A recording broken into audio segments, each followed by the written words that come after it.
Good morning प्यारे प्यारे बच्चों, हमारे चैनल पर आपका स्वागत है। आज की वर्कशीट है हमारी worksheet number 27, science subject class 9 Hindi medium. Topic जीवन की मौलिक इकाई में ही नया टॉपिक है कोशिका विभाजन। कितना इम्पोर्टेंट चैप्टर है आप ये सोच लीजिए कि इसी से पता चलता है कि इसकी कितनी वर्कशीट आ चुकी हैं। तो बहुत इंपॉर्टेंट चैप्टर है, इस पे ध्यान से आप लोग देखिएगा।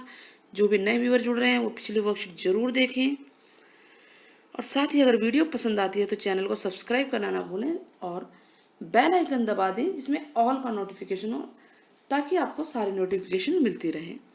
चलिए आगे बढ़ते हैं कि जीव क्वेश्चन ये उठता है। हमने इतनी सारी चीज़ें पढ़ी हैं, अब आगे हम प्रश्न ये है कि जीव कैसे वृद्धि करते हैं और हमारे घाव और चोट जो हैं जैसे वो कैसे ठीक होते हैं। तो सभी बहुकोशिकीय जीव विभाजन के द्वारा वृद्धि करते हैं, यानी कोशिका का विभाजन होता है एक या एक से अधिक, और उससे नई नई कोशिका जो सेल्स हैं वो बनते जाते हैं, और इसी तरह से जीवों में वृद्धि होती है। घाव और चोट का भी इसी तरह से ठीक होते हैं। इसको और एक्सप्लेन से समझते हैं। जब एक कोशिका विभाजित होकर दो या दो से अधिक कोशिकाएं उत्पन्न करती है तो उसे कोशिका विभाजन कहते हैं। जैसे ये एक कोशिका है मान के चलते हैं, और ये विभाजित होकर दो कोशिका बना रही है, दो बन रहे हैं ना, तो ये दो बन गए, तो ये इसको कहेंगे कोशिका विभाजन। विभाजित होने वाली कोशिका को मात्र कोशिका कहते हैं, यानी ये मात्र कोशिका है ये वाली कोशिका, ठीक है। और जिसका जो बनी है नई कोशिका उसे संतति कहते हैं। तो ये हमारी संतति कोशिका है। क्लियर हो गया आपको?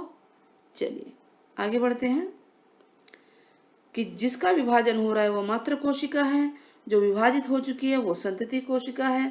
कोशिका विभाजन के द्वारा ही जीवों के शरीर में वृद्धि होती है, जीव जंतु जो है बढ़ते हैं, और इसी के द्वारा घाव भरते हैं, नए नए युग्मक बनते हैं, युग्मक से शिशु बनते हैं, और ऐसे ही बहुत सारे जीव इस तरह से उत्पन्न होते हैं। कोशिका विभाजन दो प्रकार की होती है। अब ये इंपॉर्टेंट है कि समसूत्री कोशिका और अर्धसूत्री कोशिका। समसूत्री कोशिका का मतलब ये है कि जब मात्र कोशिका से दो संतान कोशिका पैदा बनती हैं, विभाजित होती हैं, तो जो गुणसूत्र हैं वो मात्र से संतति कोशिका में, मात्र कोशिका से संतति कोशिका में जो डॉटर चाइल्ड है उसमें बराबर जाते हैं। यानी कि अगर गुणसूत्र यहाँ 46 हैं तो 46 ही जाएगा। क्लियर हो गया? और ये कौन सी कोशिकाओं में होता है?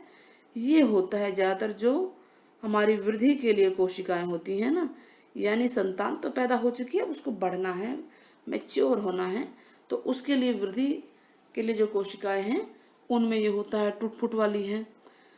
अब अगला प्रश्न है, अर्धसूत्री कोशिका जो है, अर्धसूत्री कोशिका में विभाजन कैसे होता है? तो एकमात्र कोशिका जब दो कोशिका में विभाजित होती है तो संतति में आधे गुणसूत्र जाते हैं। ये चीज ध्यान रखना है कि अगर मात्र कोशिका में 46 हैं तो संतति में 23 जाएंगे। तो आप कहेंगे क्या 23 ही होता है? तो नहीं, मदर से वो 23 लेंगे और फादर से भी, दोनों का होता है ना मेल, फादर से भी 23 लेके, तो जो संतान होगी उसमें पूरा टोटल 46 ही गुणसूत्र होते हैं। गुणसूत्र तो उतने ही होंगे, लेकिन ये जब जन्म के दौरान मदर और फादर दोनों के आधे आधे गुणसूत्र ले लिए जाते हैं। डबल ले लेंगे, अगर 46 पूरे आए तो डबल हो जाएगा ना, जबकि ये इसमें नहीं होता है। तो इस तरह से हमने देखिए बहुत ही अच्छा टॉपिक पढ़ा है। अब इसको देखते हैं। कोशिका विभाजन है चित्र के द्वारा, ये समसूत्री है, आपको दिख रहा होगा, और उधर है अर्धसूत्री। समसूत्री में देखिए ये गुणसूत्र, ये दो बन गया गुणसूत्र, दो से दोनों कोशिका में दो दो जा रहे हैं, और यहाँ जाके दो दो ही हैं। लेकिन गुणसूत्र इसमें देखिए, अर्धसूत्री में देखिए गुणसूत्र क्या है। इसमें हम लोग देखेंगे कि विभाजन के द्वारा ये 4 है, दो लाल दो सफ़ेद नजर आ रहे हैं ना। अब दोनों डॉटर सेल में जो है संतति में 2 और 2 चले गए, आधे हार आधा गए हैं। देखिए 2 लाल थे जोड़े ऊपर, लेकिन एक ही लाल आया इधर में और एक लाल उधर चला गया। और जब इनका विभाजन होगा, 2 का विभाजन होगा, तो 1 और 1 जाएंगे। तो इस तरह से प्रोसेस बता रहा है कि किस तरह से विभाजन हुआ। यहाँ पे 4 लाल थे, 2 जोड़े थे यानी कि, और उसमें से एक जोड़ा इधर, एक जोड़ा इधर आ गया, और उसमें से भी 1 और 1 इधर आ गया, इसमें भी 1 और 1 इधर आ गया, जबकि इसमें सेम आ रहा था। ठीक है, चलिए प्रश्न के उत्तर करते हैं। कोशिका विभाजन का जीवों में क्या महत्व है, पहला क्वेश्चन है। देखते हैं कि पहला क्वेश्चन है, तो आपका आंसर इधर है। सेल डिवीजन यानी कोशिका विभाजन जीवधारी विखंडन के माध्यम से द्विआधारी मतलब कि दो में विखंडन होता है। एक कोशिका 2 में विभाजित होती है। तो ये एक कोशिका जीवों में प्रजनन के साथ साथ और भी सारे काम करता है। लेकिन जो बहुकोशीय जीव हैं, कोशिका विभाजन युग्मक के निर्माण में सहायक होता है। ठीक है, इसमें युग्मक बनता है, अंडज बनता है, और उसके बाद वो शिशु बनता है, उसकी कोशिकाएं बनती हैं, और ये यौन रूप से उत्पन्न संतानों का निर्माण करती हैं। अगला क्वेश्चन है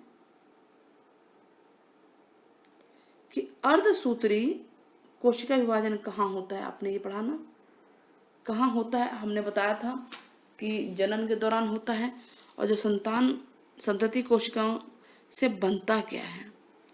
ठीक है, तो हम बताते हैं आपको कि कीटाणु जनन कोशिकाओं में होता है। जो ये भी है, कीटाणु नहीं लिखे यहाँ पे, बल्कि वही लिखेंगे जो है वहाँ पे। क्या था, देख लेते हैं एक बार और। अर्धसूत्री कोशिका विभाजन। ठीक है, अर्धसूत्री कोशिका विभाजन की बात हो रही है। चलिए दोबारा निकाल लेते हैं। तो यहाँ पे आप यहाँ पे इसको काट के लिखेंगे, अर्धसूत्री कोशिका विभाजन। तो कोशिका जो है जनन कोशिकाओं में होता है कोशिका। ठीक है, और इसमें संतति कोशिका से युग्मक बनते हैं। संतान वाली कोशिका से युग्मक संतति नहीं आएगा यहाँ पे, यहाँ मात्र कोशिका यानी आएगा, जननी आएगा ना, जननी। थोड़ी सी ये प्रिंटिंग का वो हुआ है, तो यहाँ पे जननी आएगा। ठीक है, तो युग्मक बनते हैं। तो इस तरह से हमारा ये आंसर पूरा होता है, वर्कशीट भी पूरी होती है। और चलिए अब देखते हैं, अगला क्वेश्चन भी कर लेते हैं। क्वेश्चन नंबर 3 है, मानव कोशिका में 46 गुणसूत्र होते हैं। ठीक है, तो अर्धसूत्री कोशिका विभाजन में बनने वाली जो संतति कोशिका है, उसमें कुल कितने गुण होंगे। तो देखिए मानव में मदर और फादर होते हैं 2, 46 इनमें होते हैं, 46 इसमें होते हैं, टोटल 23 जोड़े होते हैं। तो 46 का आधा 23 यहाँ से आएगा जो संतति कोशिका होगी, और यहाँ भी 23 आएगा, यहाँ से भी। तो 23 जमा 23, तो इनका तो 46 ही होगा ना। ठीक है, तो इसका आंसर होगा 23, कि 1 से 23 मिलते हैं गुणसूत्र, आधे मिलते हैं। ठीक है, समझ में आ गया। ये 23 मिलते हैं, क्या मिलते हैं, 23 मिलते हैं। तो आप इसका आंसर 23 लिख सकते हैं। अब कोशिका विभाजन किसे कहते हैं। तो कोशिका विभाजन देखिए, आंसर ये है हमारे सामने। जब एक कोशिका विभाजित होती है तो 2 या 2 से अधिक कोशिकाएं उत्पन्न करती हैं, तो इसे कोशिका विभाजन कहते हैं। तो क्वेश्चन नंबर 4 का आंसर है ये। होप आपको वीडियो पसंद आई होगी। तो पसंद आई है तो चैनल को सब्सक्राइब करना ना भूलें, साथ ही बेल आइकन ज़रूर दबाएं, जिसमें ऑल का नोटिफिकेशन दबाएं, ताकि ज़्यादा से ज़्यादा आपको नोटिफिकेशन मिले। टिल देन बच्चों, take care, bye bye, have a nice day.